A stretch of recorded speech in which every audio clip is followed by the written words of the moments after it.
Okay, welcome class 12 to the online bio classes. Today we are going to start the fourth chapter. Yesterday in the interactive classes we had completed the remaining portion of chapter 3 which was left. Now today we are going to start with the fourth chapter, reproductive health. In your syllabus the first is definition of reproductive health. How can we define reproductive health? Reproductive health is defined as the proper use, or the term simply refers to the organs, that is the reproductive organs and its normal functions. But it has a broader perspective also. It includes emotional and social aspects of reproduction. According to WHO, that is World Health Organization, reproductive health means a total well-being in all aspects of reproduction, that is physically the person should be reproductively healthy. Number 2, emotional, behavioral and social. Therefore, a society with people physically and functionally normal reproductive organs and normal emotional and behavioral interactions among them might be called reproductively healthy.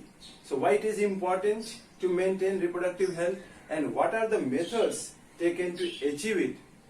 Let us examine them. Now, reproductive health problems and strategies.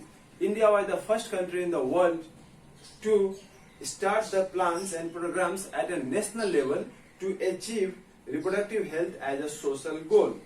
These programs are called family planning, were started in 1951. Family planning is a method in which the couples use certain methods to restrict the size of their families.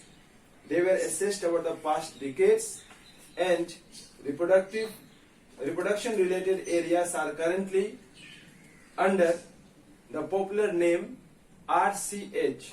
RCH means reproductive and child health care programs. Creating awareness among the people regarding the health of the child or the mother is done with the help of social media, newspaper and the print media. Different types of ads are given so that we can educate the people about the benefits of a small family and how to deal with the problems of large family. What are the scientific methods that can be achieved with the help of audio-visual and print media. Government and non-government agencies has taken different steps to create awareness among the people regarding the reproduction related aspects. Parents, close relatives and even the teachers and friends have a major role to pass this information. Introduction of sex education in school should also be encouraged to provide right information to the young so as to discourage children and other young people from the myths of having misconception about sex related aspects. Now, what is amniocentesis? It is mentioned in your syllabus. Amniocentesis means determination of sex of a child by taking amniotic fluids from a mother, which can help us to detect the sex of the child. And this method is widely used in our country to know the female sex child and to cause abortion to them. So that's why it has been banned by the government. And if any doctors or clinics are found practicing amniocentesis, they can face legal action also. Now next we have population explosion. No, population explosion is not there in the syllabus. The next we have to do is contraceptive methods and their methods of action. Okay, next we have to start with the next topic of the syllabus is family planning. RCH already done. RCH means it stands for reproductive and child health care. Okay. Now child health care programs. The next one in the syllabus is contraceptive methods and their method of action. So first we will know that. And what is contraceptive? Contraceptive is a method which can prevent pregnancy, and ideal contraceptive should be user friendly. It should be easily available, effective and reversible with no side effects. It should be in no way it should interfere with the sexual drive or desire or act of the user. Wide range of contraceptive methods are available, which is broadly categorized into natural or traditional method, barrier method, IUDs, oral contraceptives, injectables, that is injections, implants, and surgical method. So first one is natural method, is there in the syllabus. It works on the principle of avoiding the chances of sperms meeting with the ovum. Periodic abstinence. The word periodic abstinence is one such method in which the couples abstain or avoid to meet or coitus from days 10 to day 17 of the menstrual cycle, when ovulation could be expected, because chances of fertilization are more or very high during this period. It is also known as fertile period. So fertile period means between 10th to 17th day of the cycle. Couples therefore abstaining from coitus, abstaining means remaining away from the meeting or mating, conception could be prevented. The second one is withdrawal or coitus interruptus. Withdrawal or coitus interruptus is the method in which the male partner will withdraw his penis from the vagina just before ejaculation, so that insemination is not done, that is the sperms are not released into the vagina. Lactational amenorrhea, that is absence of menstruation. It is based on the fact that ovulation and the cycle will not occur during the period of lactation, means just after the childbirth, that is parturition, the mother will feed her child with the breast milk, and till she is feeding the child, it is said that up to 6 months she will remain away from menstruation, means there will be no menstruation in such female who is breastfeeding milk to her child, and in that case it will lead to contraception, that is avoid pregnancy. So that method is called lactational amenorrhea. Lactational means production of milk, amenorrhea means absence of menstruation. Okay, so as no medicines or devices are used in this method, so side effects are almost negligible, but chances of failure are also very high. In barrier method, ovum and sperms are prevented from physically meeting with the help of barriers, like it is available for both male and female partners in the form of condoms, which are the barriers made of rubber latex that are used over the penis in the male to avoid the discharge of sperms into the female vagina. Okay, so that the sperm will not enter into the reproductive tract of the female. This can prevent conception, like Niroj is a popular brand of condom for the male. Similarly, use of condoms has increased in the recent times. Why? In order to avoid other sexually transmitted diseases like STD. STD stands for sexually transmitted diseases like AIDS. So male and female condoms are disposable, self-inserted, and it gives privacy. Diaphragm, cervical caps, and walls. They are also barrier made of rubber, and it is inserted into the female tract, reproductive tract, to cover the cervix during coitus, so that the sperms which are discharged in the female vagina will not reach up to the uterus, and they will not travel up to the fallopian tube where fertilization occurs. They are reusable. Along with them, the spermicidal creams which kill the sperms, jellies, and foams are used, so that they can increase the chance of contraceptive efficiency. Another effective method which is used is called IUD. It is also there in the syllabus. IUD stands for intrauterine devices like copper T. Okay, they are non-medicated like Lipetsu. Copper releasing IUDs like copper T, copper 7, multilode 375, and hormone releasing IUDs are also there like Progestatus, LNG20. IUDs increases phagocytosis, means once the IUDs are inserted inside the female genital tract with the help of trained nurses or doctors, they will kill the sperms within the uterus. And the copper ions which are released, they will suppress the motility of the sperm and affect or reduce the fertilizing capacity of sperms. The hormones releasing IUDs make the uterus unsuitable for implantation and cervix hostile to the sperms. Then oral administration, that is from the mouth also, the ladies can take, the female can take the pills, oral pills, which is made up of progesterone or progesterone and estrogen combination. It is used by the females in the form of tablets and they are known as pills. Pills have to be taken daily for a period of 21 days, starting from the first 5 days, within the first 5 days of cycle. After a gap of 7 days, during which there is menstruation occurs, it has to be repeated again in the same manner till the female desire to prevent conception. They will stop ovulation and implantation as well as alter the quality of mucus to prevent the entry of sperms. So pills are very effective, they have less side effects and they are well accepted by the female. Nowadays we have the developed pills like Saheli, the new oral contraceptive pill for the female. It is a non-steroidal preparation.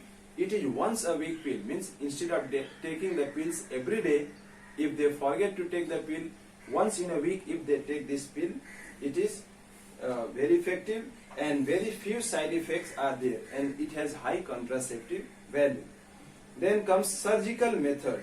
Surgical method is also called sterilization and they are generally advised for the male as well as the female partner as the terminal method, because after that they cannot conceive and they cannot produce the child.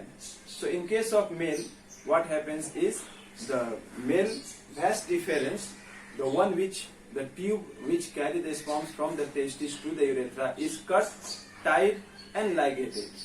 And this process is called vasectomy, because the vas deferens is cut and tied, it is called vasectomy.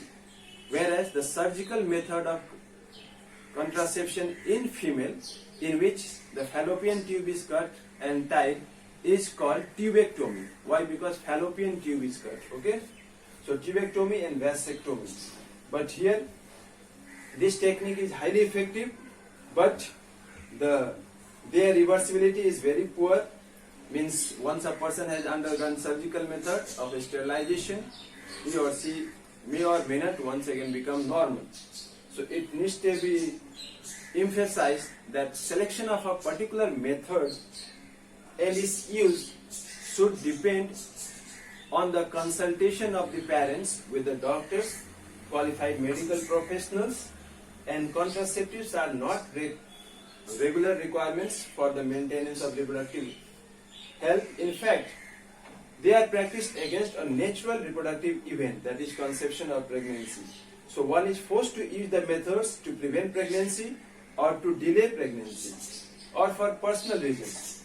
No doubt there is widespread use of these methods and it has a role in checking the growth of population, but yet they have possible ill effects, that is the side effects of this contraception method is there, like nausea, abdominal pain, breakthrough bleeding, irregular menstrual bleeding, and even the breast cancer can be caused.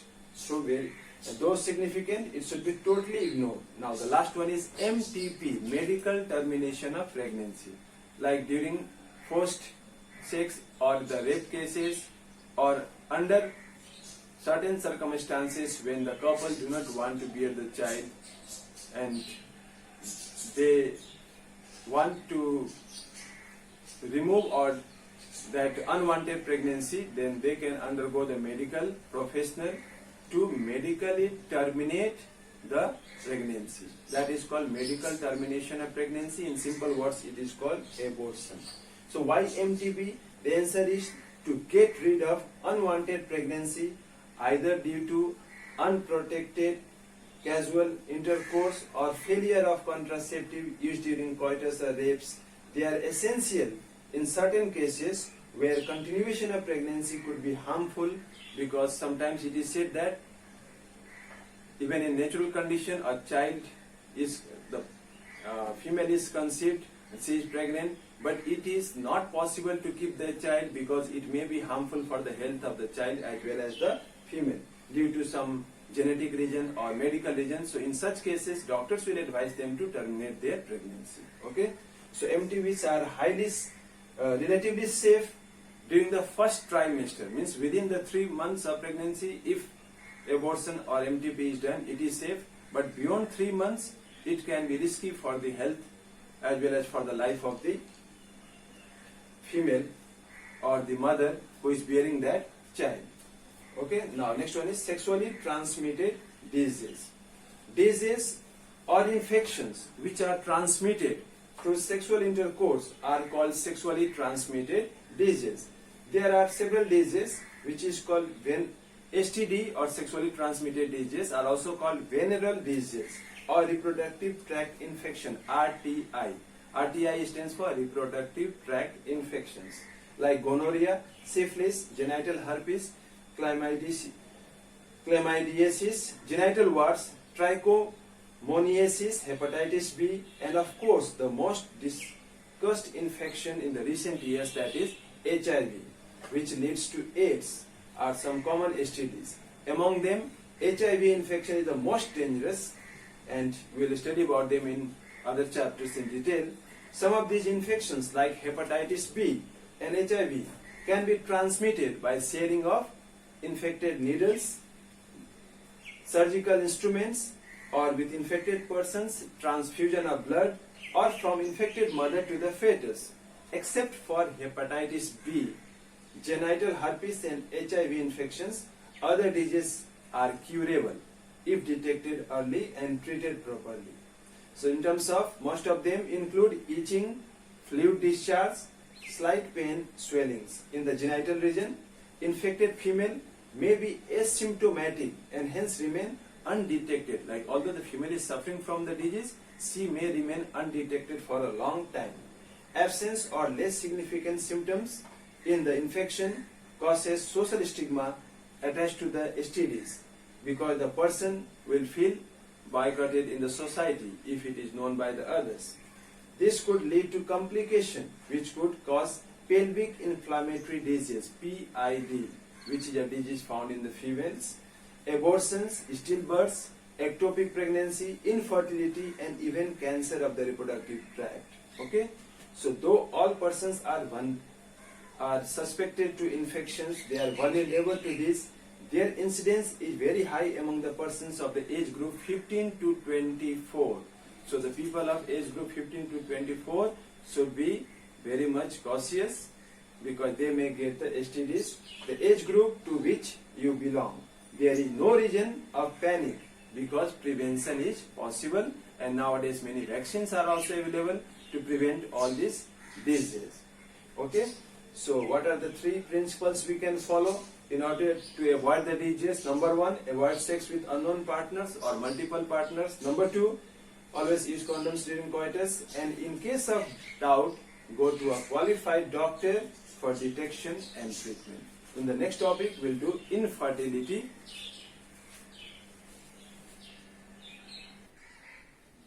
Okay, now next topic which we have to do is infertility. Infertility, you know that some parents are unable to bear child due to different reasons, like medical reason may be there may be some psychological reason, there may be some, we can say, changes or defect in the structure or the number of sperm count or blockage in the fallopian tube. So many reasons are there which causes like physical, congenital disease, that is genetic diseases, diseases due to drugs, immunological or even psychological. In India, female is blamed for being childless, although it has been found medically that in most cases it is the male partner who is responsible for not producing the child. So specialist healthcare units are present which can help in the detection and diagnosis of the infertility and can provide suggestive measures to correct it. But since it is highly costly and precise instrumentation is required, so it's not available in all parts of the country except in few major cities and towns. It is available infertility centers where the couples without child can visit and get themselves diagnosed and treatment done. Okay, now what is ART? ART stands for, A means assisted, R means reproductive, T means technology. So those scientific technologies which are used to help or assist the couples to produce the child is called assisted reproductive technologies. Like in vitro fertilization, IVF. It is fertilization, generally it occurs inside the female body, but sometimes in case of medical cases, as we told now, like case of infertility, fertilization is made to be done outside in the test tube. So such childs are also called test tube babies because they are made to fertilize the sperm and egg cells outside in the test tube with all the suitable conditions, and after fertilization the zygote is implanted into the uterus of the female. So in vitro fertilization is similar to that of the body. It is followed by embryo transfer, that is ET. In this method, which is popularly called test tube baby program, the ova from the wife or donor female and sperm from the husband or donor male are collected and they are induced to form zygote under lab conditions. The zygote or the embryo up to 8 blastomeres are then transferred into the fallopian tube. Okay, so what is ZIFT? ZIFT, it is also there in your syllabus. Z stands for zygote, I for intra, F for fallopian, T for transfer. And embryos with more than 8 blastomeres, like up to 8 blastomeres, it is transferred into the fallopian tube. And more than 8 blastomeres, it is transferred into the uterus. And the word which is used is IUT, intrauterine transfer. To complete the further development, embryos formed in vivo fertilization. In vitro means in the lab, in vivo fertilization means fusion of gametes within the female. So once again check it. In vivo fertilization means fertilization within the female body. In vitro means fertilization which occurs outside the body of the female in the test tube in the lab conditions. Okay? Can also be used for transfer to assist those females who cannot conceive. Now transfer of ovum collected from a donor into the fallopian tube, the word which is used is GIFT. GIFT stands for, GIFT means gamete intrafallopian transfer. GIFT. Gamete intrafallopian transfer. Okay, GIFT. So many words are there. So transfer of ovum collected from a donor into the fallopian tube of another female who cannot produce one but can provide suitable environment for the development of the fetus is another method which is attempted to make the female conceive. Now intracytoplasmic sperm injection, ICSI. It stands for intracytoplasmic sperm injection. What is this method of? Intracytoplasmic sperm injection is a special procedure to form an embryo in the lab in which a sperm is directly injected into the ovum. Infertility cases due to inability of the male partner to inseminate the females or due to low sperm count in the ejaculates can be corrected by artificial insemination. AI stands for artificial insemination. Means artificial insemination. Means here instead of naturally using the male penis for transfer of sperm cell, we use the injections to transfer the male gamete into the female tract. Okay? It is used in the cattle also for bearing different types of breeds.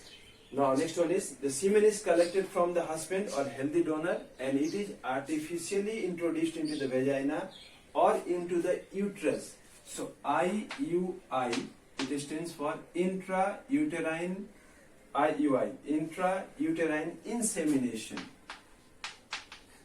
Intrauterine insemination. So all these full forms you have to learn. It may be asked in the examination. Okay, ICSI, GIFT, AI, IUI. One more is there. One which I said, ZIFT, zygote intrafallopian transfer. Zygote intrafallopian transfer. So learn all these full forms, write in your copy as homework. Okay. Then next one is, though options are many, all these techniques of assisted reproductive technology need precise medical care and equipments also. That's why treatment is costly and it is not affordable by all the, particularly the poor parents, to go and consult the doctor in the infertility center to get the child. So it's only available for like few person, or it is available only in selected cities and towns, not in all the places. Okay, so today we have completed this chapter 4 also. You try to complete the question answers if you have the book as homework, and after watching the video you can write your name in the comments. And once again, today at 4 p.m. we have the interactive class in which we can discuss the question answers of all these first 4 chapters. And then from tomorrow, no, not tomorrow, Monday onwards, we can start the new chapter, genetics and evolution. Thank you.